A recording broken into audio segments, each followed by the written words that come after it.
은혜 받으실 하나님의 말씀은 마가복음 8장 1절부터 10절까지 함께 읽습니다. 그 무렵에 또 큰 무리가 있어 먹을 것이 없는지라 예수께서 제자들을 불러 이르시되 내가 무리를 불쌍히 여기노라. 그들이 나와 함께 있은지 이미 사흘이 지났으나 먹을 것이 없도다. 만일 내가 그들을 굶겨 집으로 보내면 길에서 기진하리라. 그 중에는 멀리서 온 사람들도 있느니라. 제자들이 대답하되 이 광야 어디서 떡을 얻어 이 사람들로 배부르게 할 수 있으리까?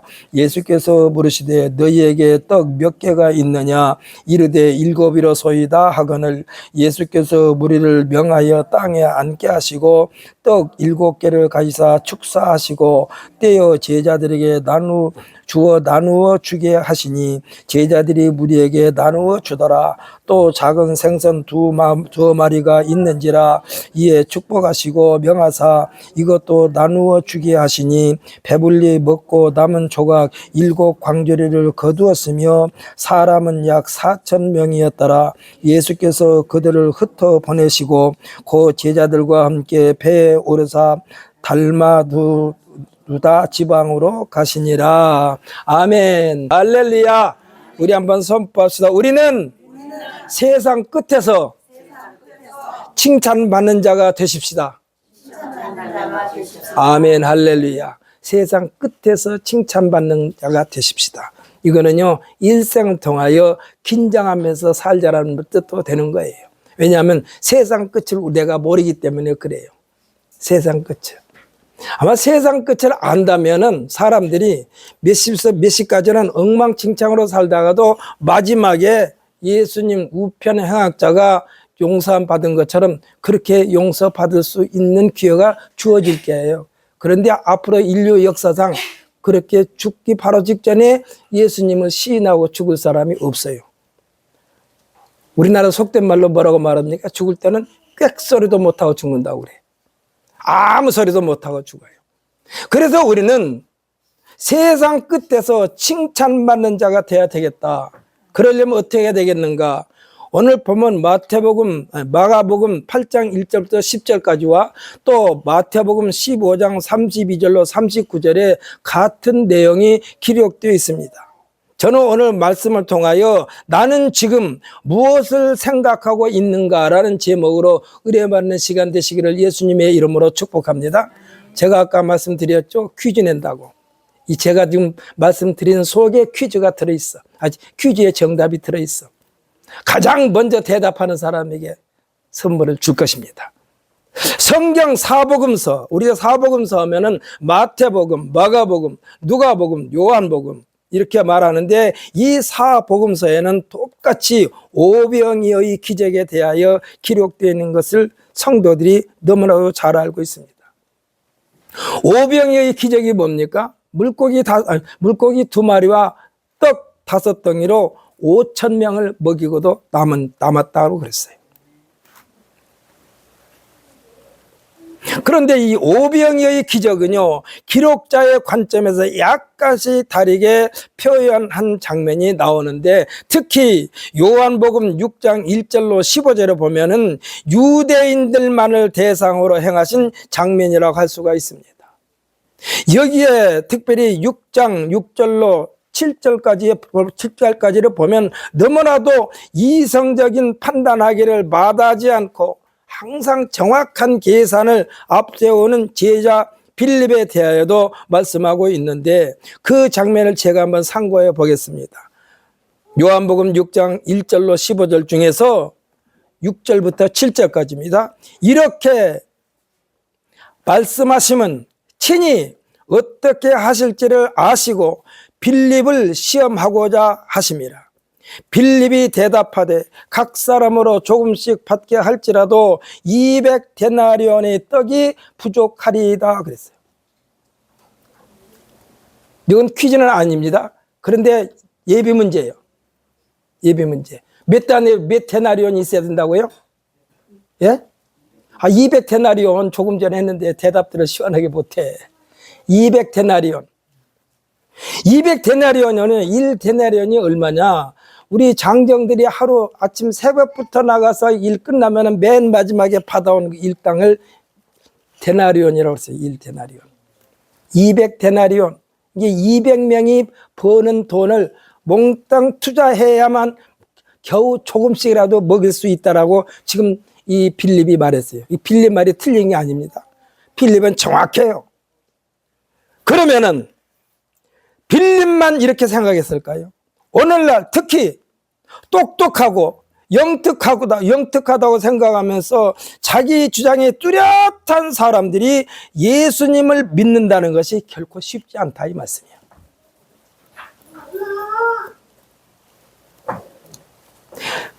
일생을 대학에서 학생들을 가르치며 지성인으로 문학박사로도 유명한 분이 계십니다.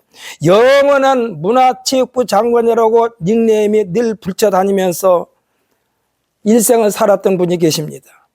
대한민국에서 세계, 그러니까 전 세계 여러 나라의 문화축제, 페스티벌을 개최하면서 세계 방방곡곡에 있는 모든 문화축제라는 미명하에 서울의 한복판에서 우상대회를 열었던 이 박사님. 이분이 이어령 박사예요. 이어령 박사. 지성하면 떠오르게 했던 이어령 박사. 70이 넘어서 80을 바라보던 그날에 그때에 그분이 성경에 대한 해박한 지식도 소유했던 이분이 이제 드디어 예수님을 믿을 수밖에 없었던 것을 그의 딸 이미나, 나중에 목사님도 됐습니다마는 국제 변호사 자격까지 소유했던 이미나 교수의 삶의 굴곡된 삶을 보면서 예수를 영접한 후에 이어령 교수의 대변신, 뭐라고 그랬느냐? 그가 책 제목을 지성에서 영성으로. 이 책은요 베스트셀러가 되기도 했습니다. 그리고 이 교수님께서 무릎을 꿇고 목사 앞에서 세례받는 모습이 화제가 됐던 이 분의 말을 그대로 빌린다면 그가 뭐라고 그러느냐? 예수님 옷자락이라도 만져보고 싶었다.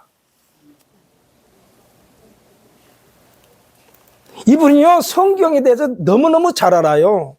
우리들보다 훨씬 잘 알아요. 그의 책 속에는요 성경에 대한 이 말씀을 많이 인용한 책들이 참 많아요. 그러니까 성경에 대해서는 박사예요. 박사. 말 그대로 문학 박사. 예수님의 옷자락이라도 만져보고 싶었다는 말은 유명한 말입니다. 이성주의 대명사였던 이 노 교수님께서 예수 믿고 복음의 열정으로 불태우다가 88세의 수를 누리고 하나님 품에 안겼습니다. 이분은요 나중에는 암이 걸렸기 때문에 흔히 말로 뼈에 가죽만 붙어있는 모습으로 나와서도 방송에 나왔어요. 그런데도 그 상황 속에서 예수를 증거해요. 복음을 증거해요. 오병이어의 기적은요 지석을 영성으로 깨우치는 예수님의 복음의 능력이라고 볼 수가 있습니다.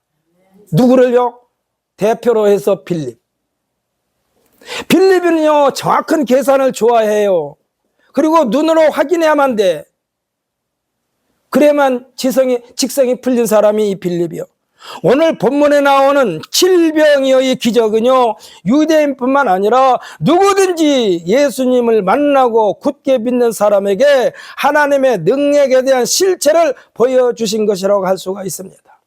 오병이의 기적에 대해서는 하도 목사님들이 설교를 많이 해서 사람들이 잘 알고 있어요. 지난번에 제가 질병에 대해서 얘기했더니 제 아내가 왜 성경에도 없는 말씀을 하신 것 같아? 질병이어가 아니요 오병이어 아니요 그러더라고. 그래서 내가 마태복음 5장을 한번 읽어보시오. 그러니까 그건 대충 넘어간 거예요. 그리고 질병에 대해서는 목사님들이 설교를 많이 안 했어요. 제 아무리 그냥 무거운 죄인이라 해도 하나님의 사랑에는 경계의 벽이 있어서는 안 된다는 교훈인 줄 믿으시기를 바랍니다. 하나님의 사랑은 경계의 벽이 없어요. 그래서 원수도 사랑하라고 그랬어요. 어떤 목사님이 설교하는 가운데 이런 말씀하신 것을 제가 들었는데 굉장히 은혜스럽게 들었습니다. 칼 바르트라고 해서 이 신학자로서 유명한 독일 학자가 있어요. 신학 박사요, 신학 박사. 이분에게 제자가 묻습니다. 박사님은 만약에 지금 히틀러가 살아있다면 무슨 말을 먼저 하고 싶습니까? 그랬어요. 히틀러가 누굽니까? 600만 명의 유대인을 가스실에 집어넣어서 죽인 사람이 히틀러예요. 그런데 이 교수님이 학생이 물으니까 예수 믿으라고 하고 싶다. 그러니까 학생이 화를 냈어요. 아니, 저주를 받고 지옥으로 보내도 시원찮은 사람에게 예수 믿으라고 한다고요? 하나님의 사랑은 아무리 중죄인에게도 적용되는 줄 믿으시기를 바랍니다. 그가 회개하고 돌아오는 것을 하는 게 더 기뻐하신다는 얘기요. 회개를 하지 않으면 아무 소용이 없어요. 회개를 해야 돼요. 사랑하는 성도 여러분, 회개는요, 용기 있는 사람이 하는 것입니다. 비겁한 사람은 회개 못해요. 비겁한 사람은 잘못했다고 용서를 구하지도 못해요. 제잘난 맛에 살아요. 그래서 하나님의 사랑은요, 벽이 있어서는 안 된다는 교훈을 주신 거예요, 오늘 말씀이. 왜냐하면 이 사람들은 이방인들이야, 거의 다. 하나님은 우리에게 원수 갚는 일을 하나님께 맡기고 우리에게는 그 원수까지도 사랑하고 핍박하는 자를 위하여 기도하라고까지 했습니다. 이 말씀은요, 우리에게는 원수 갚을 능력을 주시지 않았다는 말씀도 돼요. 너희는 원수를 못 갚아. 원수의 원수를 또 만들어. 생각해 보십시다. 간단하게. 저 사람이 나한테 뺨을 때렸어요. 그러면 맞은 사람이 더 세게 때릴까요? 똑같이 때릴까요? 예? 예? 더 세게 때리게 돼 있어요. 그러면 아까 맞은 사람이 또 그래요. 나는 살짝 때리는데 나는 세게 때리나? 그러면 더 세게 때려. 그러니까 원수가 갚아지지를 않는 거예요. 그래서 예수님께서 원수 갚는 것을 하나님께 맡기고 너는 원수를 사랑하라고 그랬다니까. 그러면서 말씀하시기를 원수들을 네가 짓밟는 것을 보게 될 것이다 그랬어요. 누가 짓밟아? 하나님이 짓밟아. 보게 될 것이다. 원수 갚을 능력을 하나님께 우리에게 주시지 않았어요. 오직 우리는 하나님의 말씀에 달아도 아멘. 여러분도 따라서 아멘 하세요. 달아도 아멘, 써도 아멘만 있을 뿐입니다. 이해가 되어도 아멘, 이해가 되지 않아도 아멘. 받아들이기조차도 거북한 말씀에도 대해서도 아멘 해야만 되는 줄 믿으시기를 바랍니다. 왜냐고요? 그 이유를 말씀드릴까요? 하나님께서 말씀하신 그 결과가 우리에게 모두가 다 유익이 되기 때문에 아멘 하라는 얘기야. 고린도후서 1장 18절 20절에서 바울 사도를 통해서 가르쳐 주신 내용인데 우리 찾아서 읽어볼까요? 신약성경 287페이지 고린도후서 1장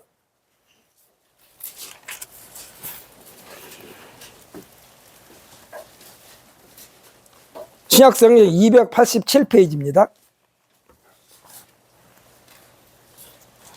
고린도후서 1장 18절부터 20절까지 우리 함께 읽습니다. 하나님은 미쁘시니라 우리가 너희에게 한 말을 예하고 아니라 함이 없노라.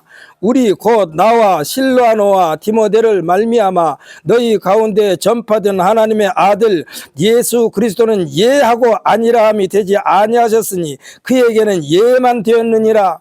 하나님의 약속은 얼마든지 그리스도 안에서 예가 되나니 그런즉 그로 말미암아 우리가 아멘하여 하나님께 영광을 돌리게 되느니라. 아멘. 할렐루야. 뭐라고 그랬어요? 우리에게는 아멘만 있어요. 아멘. 여기서 제가 아멘을 강조하니까 여러분께서 또 오해할 수도 있어요. 목사의 입에서 나온 모든 말에 대하여 아멘 하라는 얘기는 아니에요. 왜? 목사도 실수할 수 있어요. 그런데 요즘에 그냥 목사 입에서 나온 말이 무조건 아멘 하는 사람도 있더라고. 목사가 6두문자를 써도 아멘 하는 사람이 있어. 도대체 어떻게 된 거예요?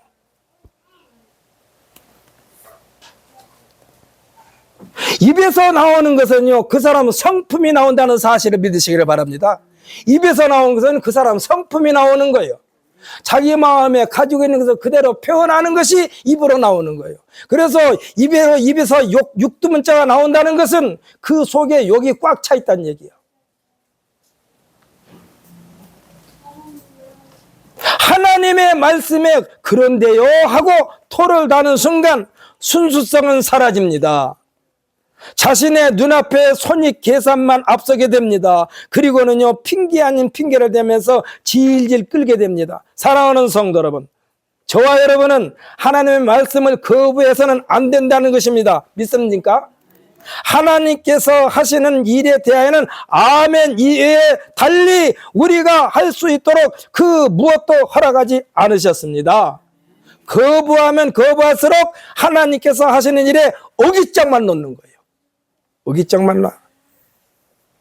가장 빨리 하나님으로부터 보장받는 성공자가 되기를 원하십니까? 대답들 안 해요. 성공자 되기를 원하냐고 하면 얼른 대답을 해야지. 다른 사람이 대답하기 전에 먼저 하라니까. 아까 말씀드렸잖아요. 다른 사람이 말하기 전에 내가 먼저 빨리 하자. 다른 건 몰라도 적어도 신앙에는 욕심이 있어야만 됩니다. 욕심이 있어야 돼. 긍정적인 욕심에 대해서는요 열심이라고 말해요. 근데 부정적인 욕심에 대해서는 뭐라고 말합니까? 욕심이 귀때기까지 차 있다고 그래.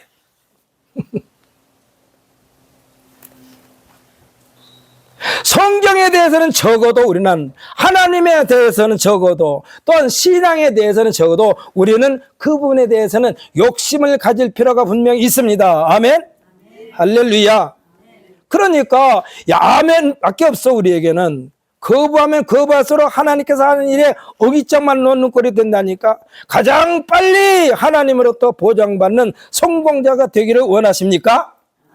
그러려면 남이 하기 전에 최단으로 빨리 아멘 하십시오. 빨리 아멘 하셔야 돼요. 그리하면 선택의 여지가 없이 하나님께서 곧 시행하실 것입니다. 하나님은요 아멘 하는 자를 통해서 역사하시는 거예요.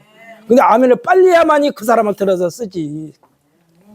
저는 가끔 이런 말을 합니다. 사람이 없어서 나를 사용한 것이 아니라 하나님께서 나를 사용하실 기회를 나한테 주신 거예요. 제가 전에 있던 교회에서 장로로 있으면서 교회 온갖 굳은 일을 다 하다 보니까 제 손에 이 열쇠꾸러미가 한 주먹. 그래서 맨 마지막 그 교회에서 제가 나올 때에 그날 오후 예배인데 목사님께서 공식적으로, 제가 비공식적인 새벽 기도는 제가 많이 인도를 했습니다. 새벽 기도에는 제가 설교도 많이 했어요. 그런데 공식적인 예배 시간인데 저더러 오후 설교를 저더러 하래요. 왜냐하면 저를 알기 때문에 하라고 했을 거예요. 한 번도 공식적인 자리에서 목사님 앞에다 놓고 설교한 적이 없는데 목사님이 마지막 설교를 저한테 말씀을 하셨어요. 그러고 나서 설교를 마친 뒤에 제가 열쇠 뭉치를 주머니에서 꺼내서 목사님하고 사모님하고 강단으로 모셨어요. 제가. 목사님, 사모님 강단으로 오십시오. 올라오십시오. 죄송하지만. 그리고 큰 절을 올리고 저를 그렇게 믿어주시고 교회의 열쇠꾸러미를 통째로 나한테 맡겨서 이렇게 봉사할 수 있도록 해주셔서 감사합니다 하고 거기서 인사하고 주머니에서 열쇠꾸러미를 목사님 앞에 드렸어요. 그리고 대중들 앞에서, 성도들 앞에서 또 큰 절 올렸어요. 부족한데도 나를 장로로 여러분들께서 뽑아주시고 사양해 주셔서 참 감사합니다. 그리고 성도들한테 인사했어요. 그랬더니 성도들이 다 눈물을 흘리더라고. 어떤 사람은 눈물 닦은 사람도 있고. 사랑하는 성도 여러분, 하나님은 아멘 하는 자를 통해서 역사하시는 줄 믿으시길 바랍니다. 입 다물고 있는 사람은 절대로 사용하지 않아요. 하나님으로도 복받기를 원하십니까? 그러면 얼른 아멘 해야 돼. 얼른 아멘 해야 돼. 그래야만 선택의 여지가 없어요. 하나님께서 곧 시행하실 것입니다. 어떻게 보면 아멘이란 하나님께서 베풀어 주시는 은혜에 받을 준비가 다 돼 있습니다라고 고백하는 거예요. 그렇기 때문에 아멘 하라고 그러는 거예요. 받을 준비되어 있습니다. 주십시오. 이 소리요. 그래서 여러분에게 아멘 하라고 그러는 거예요. 제 말의 아멘이 아닙니다. 하나님 말씀을 선포할 때 아멘 소리를 크게 하라는 얘기예요. 여기 있는 이 지금 카메라 넘어지도록 하시라니까요. 제가 말씀드렸죠. 장구교실을 저희 교회에서 했는데 장구교 싫었는데 한 10명에서 장구를 치니까 저 접시대로 와르르 쏟아져 버리더라니까. 왜 그런가? 그랬더니 나중에 날 보니까 막 울림이 전체 공기를 흔들어 버리니까 접시가 쏟아져 버렸어. 이 시간만 아멘 하는 사람이 크게 말하니까 저 카메라가 흔들리나? 왜냐하면 이 다음 주에 틀림없이 유튜브로 지금 이주영 집사가 올릴 거예요. 아멘 할 때에 화면이 흔들리는지 안 흔들리는지 이 시간에 목소리를 있는 힘을 다해서 아멘 한번 해봅시다. 아멘! 틀림없이 흔들렸을 거야. 이제 준비가 됐습니다. 이 소리가 아멘이요. 하나님의 뜻, 하나님의 은혜를 거부하면 거부할수록 하나님께서 하시는 일에 어깃장을 놓는 꼴이 된다니까요. 어깃장을 놓는다를 사전에서 찾아보니까 뭐라고 기록되어 있느냐. 어떤 일을 어그러지게 한다거나 바로 되지 못하도록 회방한다는 것에 대하여 어깃장 놓는다로 그래요. 이게 방해권. 이에 대하여 예수님은 베드로에게 사탄아 내 뒤로 물러가라. 너는 나를 넘어지게 하는 자로다라고 말씀하시는 것을 볼 때 사탄은요 하나님의 일을 방해하는 어깃장의 대명사예요. 어깃장의 대명사예요. 사랑하는 성도 여러분, 우리는 하나님 말씀 앞에서 잘난 척하지 마십시오. 이것이 어깃장 놓는 것입니다. 하나님 명령엔 오직 아멘만 있을 뿐입니다. 또 아멘 소리를 안 해. 아멘을 전에 다시 해야 되겠어. 아침에 밥을 안 먹고 왔습니까? 제가 영양제를 이제 다음 주부터는 영양제를 사다가 예배 전에 하나씩 다 드리면서 그 영양제 힘을 가지고 아멘 소리 좀 하라고 하려고. 아멘. 잘난 척 하지 마십시오. 하나님 명령은 오직 아멘만 있을 뿐입니다. 오늘 본문에 보면요 4,000명의 장병들이 어느 날 갑자기 모인 무리가 아니에요. 5,000명이 모인 것은 그날 모인 사람들이야. 근데 4,000명이 모인 것은 며칠 동안이나 3일 동안 모였어요. 3일 동안. 예수님의 복음을 듣기 위하여 사흘 동안 함께 지냈다고 그랬어요. 여기저기서 온 사람들이요. 이제 그들과 헤어질 시간이 됐을 때에 이대로 그들을 돌려보냈다간 가다가 배가 고파 굶주림에 그만 길에서 쓰러질 것이라는 예수님이 긍휼히 여기는 마음이 생겼던 것입니다. 여기서 말하는 긍휼이 사랑이 담뿍 담겨져 있는 불쌍한 마음이야. 이들은 어느 한 곳 사람이 아니라는 것입니다. 그들이 돌아갈 길이 멀다는 것입니다. 그래서 이들을 굶긴 채로 보내서는 안 되겠다는 불쌍히 여기는 마음으로 이들에게 배불리 먹게 하시려는 예수님의 마음이요. 지금이야 우리나라 형편이 세계적으로도 경제 대국이라는 말을 들을 만큼 부자 나라가 됐습니다만 140여 년 전, 그러니까 우리나라에 복음이 들어오기 전에는요 조선시대, 조선 말기에 아주 가난에 찌든 나라가 됐어요. 그러니까 힘이 없으니까 일본 놈들이 와서 점령했지. 이때 복음을 들고 선교사들이 우리에게 올 때는요 의술도 가지고 들어왔습니다. 먹을 양식도 가지고 왔습니다. 입을 옷도 가지고 왔습니다. 그리고 가지고 와서 먹이고 입히고 고쳐주고 가르치는 일들을 병행했던 것입니다. 이에 대하여 제대로 알지 못한 백성들이 이들을 향해서 뭐라고 그러느냐, 서양 귀신을 믿으라고 우리에게 그러느냐. 서양 귀신. 신은 신이죠. 예수님은 하나님이시니까. 신은 신인데 왜 우리한테 서양 귀신을 믿으라고 그러느냐. 예수를 믿으면 먹을 것이 나오냐, 마실 것이 나오냐, 입을 것이 나오냐 하면서 비아냥대기도 했습니다. 오늘날 우리나라가 이만큼 부가 나라가 된 것은 선교사들이 들어온 의술도 학교도 먹을 것도 입을 것도 함께 왔었다는 사실을 믿으시길 바랍니다. 예수님께서는 먹을 것을 주면서 먹으라고 하고 마실 것을 주면서 마시라고 하고 입을 것을 주면서 입으라고 해야 되지 않겠느냐 하시면서 되묻기도 했어요. 먹을 것도 안 주고 먹으라고, 입을 것도 안 주고 입으라고, 마실 물도 안 주고 마시라고, 그건 그냥 말뿐이요. 그렇게는 하지 말라는 얘기요. 그러니까 사랑하는 성도 여러분, 우리 하나님 믿는 기독교인들은 항상 자기 말에 대하여 책임질 각오로 말을 하시기를 예수님의 이름으로 축복합니다. 그냥 지나간 말로 던지지 마세요. 하나님은 농담도 들으십니다. 할렐루야. 선교사들의 실천자 복음 증거가 오늘날 대한민국을 있게 한 것입니다. 선교사는 실천했어요. 하나님의 사랑을.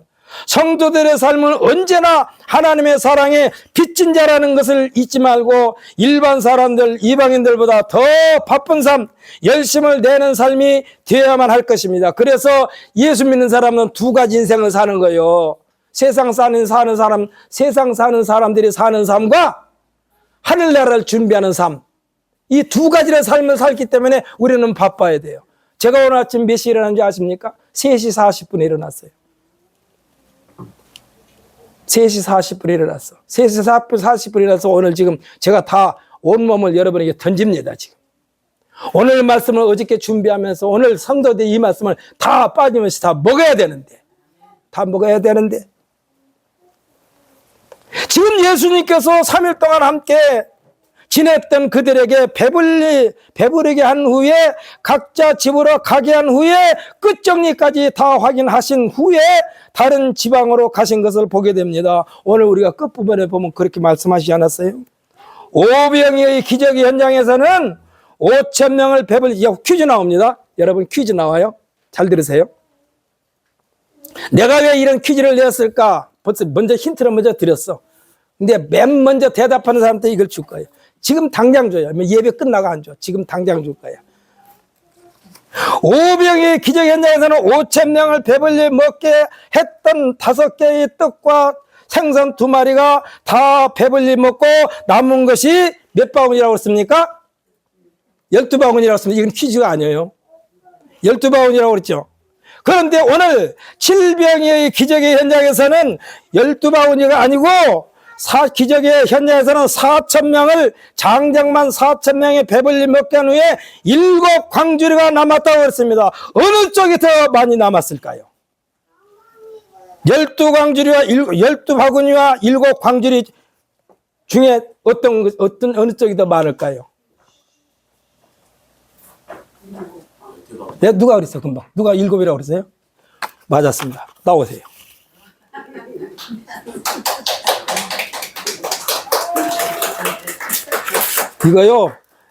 이거 옛날에는 이거 가지고는 여름 다 지냈어.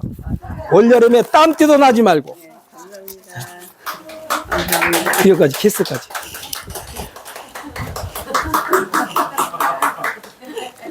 부럽죠? 부럽죠? 여러분 이게요 숫자로 따져가지고 된다면 12이 더 많은 것처럼 보여요. 그래서 여기에 함정이 있어요. 그런데 아마 김정수 집사님은 뜻은 잘 모를 수도 있어요. 몰라요. 그런데 목사님이 뻔한 퀴즈를 냈을까? 여기에 힌트라도 얼른 7 광주리라고 그랬어요.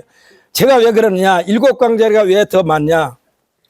여러분 바구니는 손으로 들고 다닐 수 있습니까? 없습니까? 들죠? 웬만한 바구니는 다 들고 다녀요. 근데 광주리는 짊어지고 다녀야 돼. 성경에 나와 있는 광주리는요, 장정이 들어가서 앉을 수 있는 것을 광주리라고 그랬어요. 그렇기 때문에 7 광주리가 훨씬 떡이 더 많이 남은 거예요. 이선재 사모님, 오늘 7병의 기적에 대해서도 확실하게 알았죠? 분명히 알았어. 여러분, 제가 왜 이선재 사모님을 지적했냐면은 다른 사람 지적하면 또 상처받아. 근데 이선재 사모님은 만고풍상 다 겪어서 웬만하면 상처 안 받아.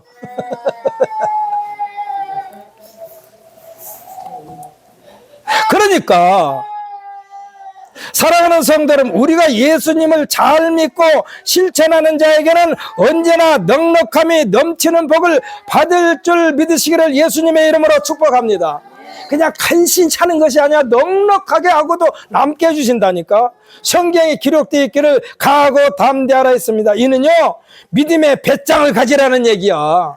믿음의 배짱을 가지라는 얘기야. 강하고 담대함. 사랑하는 성도 여러분, 이 한 시간에 남편한테 예수 믿으세요. 조그만하게 예수 믿으라고 했다가는 귀싸대게 들어가니까 간신히 여보 예수 좀 믿어 이러지 말고 여보 정신 차려. 내일이 죽을지 모레 죽을지 몰라. 예수 믿자니까. 이렇게 강하고 담대하게. 또 아멘 소리가 작아.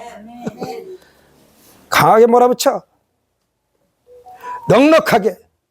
그래서 이게 믿음의 배짱이요. 강하고 담대라는 얘기는 이에 대하여 예수님께서 내가 내게 명하노니 이 말씀은 명령입니다.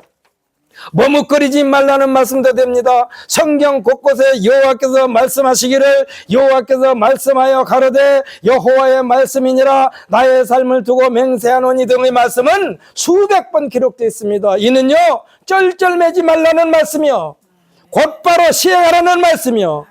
사랑하는 성도는 법정에서는요 판사가 판결을 내릴 때에 자주 사용하는 법정 용어가 있습니다. 형법 몇 조 몇 항에 의하여 징역 몇 년을 선고하노라. 그러면서 또 덧붙이는 말이 뭐예요? 충분히 반성하고 초범이기 때문에 몇 년 집행유예를 내리노라 그러잖아요. 여기서 집행유예는 뭐예요? 죄는 있지만 감옥에서는 나오게 해준다 이 말씀이에요.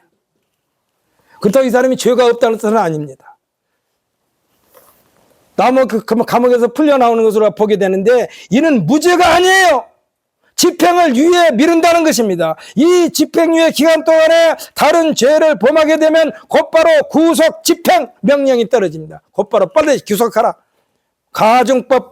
가중처벌법을 적용해서 재판도 필요 없어요. 그때는 집행유예 기간 동안에 죄를 졌기 때문에. 세상 법에서는 법 테두리 안에서 재판관의 재량권에 의하여 형집행이 유예되어 법정 구속을 피하게 되지만 하나님의 명령은 유예 기간이 없다는 사실을 믿으시기를 바랍니다. 곧바로 집행이요. 명령의 복종만 있을 뿐입니다. 사랑하는 성도 여러분, 하나님의 명령에는 절대로 계산하지 마십시오. 계산하면 안 돼요. 곧바로 명령에 복종하고 순종할 때만이 그렇게도 우리에게 주시려고 오늘도 하나님은 보따리 싸가지고 지금 우리에게 오셨어요. 우리 오셨어. 보따리 싸가지고 그 쌓아놓은 복을 우리가 아멘 할 때에 받는 줄 믿으시기를 예수님의 이름으로 축복합니다. 사람들이 누리고 싶은 복이 무엇입니까?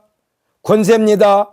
명예입니다. 물질입니다. 이 약속이 구체적으로 기록된 것이 신명기 28장 1절로 14절까지인데 어떠한 복인가? 이 시간 우리 찾아서 마음판에 깊이 간직하여 행함으로써 우리 모든 성도들의 소원이 이루어지게 되시기를 예수님의 이름으로 축복합니다. 구약성경 304페이지 앞쪽에 있습니다. 신명기 28장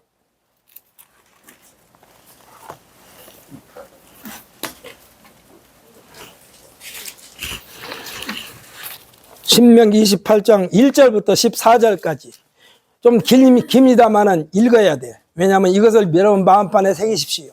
하나님의 복을 받기를 원하는 사람은 집에 가서 이 말씀을 내 마음판에 아주 새기세요.